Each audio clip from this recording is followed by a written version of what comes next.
Tanong, thoughts, malalaman ba ng immigration ng Pilipinas kung nag-overstay ako sa ibang country kahit na hindi ko ito declare?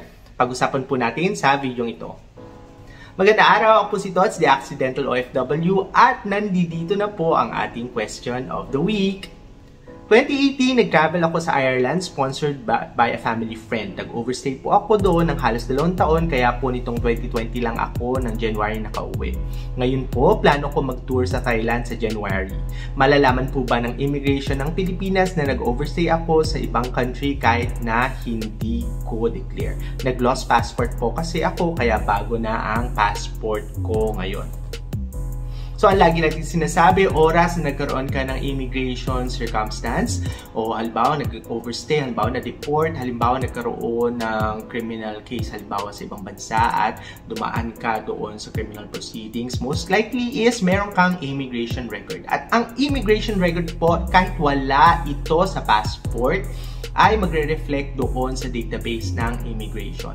So, dahil po yung immigration circumstance or immigration case na ito ay nakadikit sa pangalan mo, kahit na po baguhin mo yung passport mo, kahit magpa-lost passport ka, mag-apply ka ulit ng passport, ay malalaman pa rin nila dahil syempre ikaw lang naman yung mayroong pangalan na gano'n, ikaw lang naman yung may birthday na gano'n, ikaw lang naman yung may mga biometrics, lalo-lalo na kung kinuhanan ka ng biometrics sa passport mo na gano'n at wala ng iba. So, kahit na iba yung passport number mo, kahit na iba yung passport validity at passport expiration mo doon sa dati mong passport, ikaw pa din yung tao na may hawak ng passport na yon at yung may hawak ng passport na bago.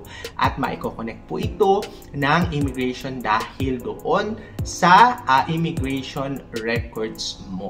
So, doon sa mga nagtatanong kung makikita ba ito ni immigration, oras na i-type yung pangalan mo, makikita po yung immigration records mo.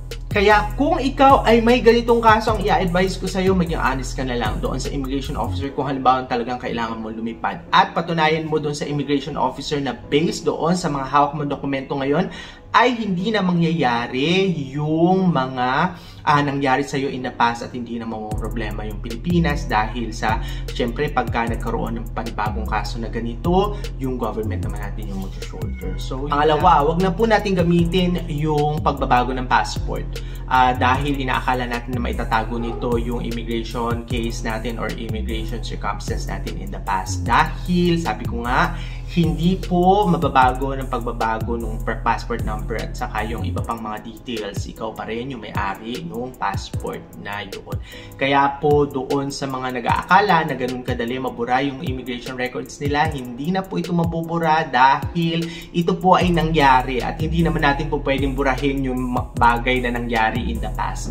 Kaya po, let's be honest, let's be consistent with the next documents na ipipresent natin doon sa immigration at patunayan po natin na totoo na yung purpose natin sa susunod para po hindi na mangyari at hindi na dapat kabahan yung immigration officer based on our declarations, based on our explanations, based on the documents that we will be presented na hindi na mangyayari yung nangyari in the past.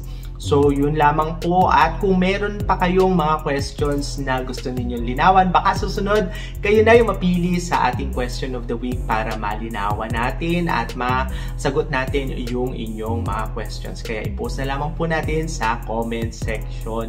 At again, ako po si Tots, the Accidental OFW, at kita-kita po tayo sa susunod na question of the week.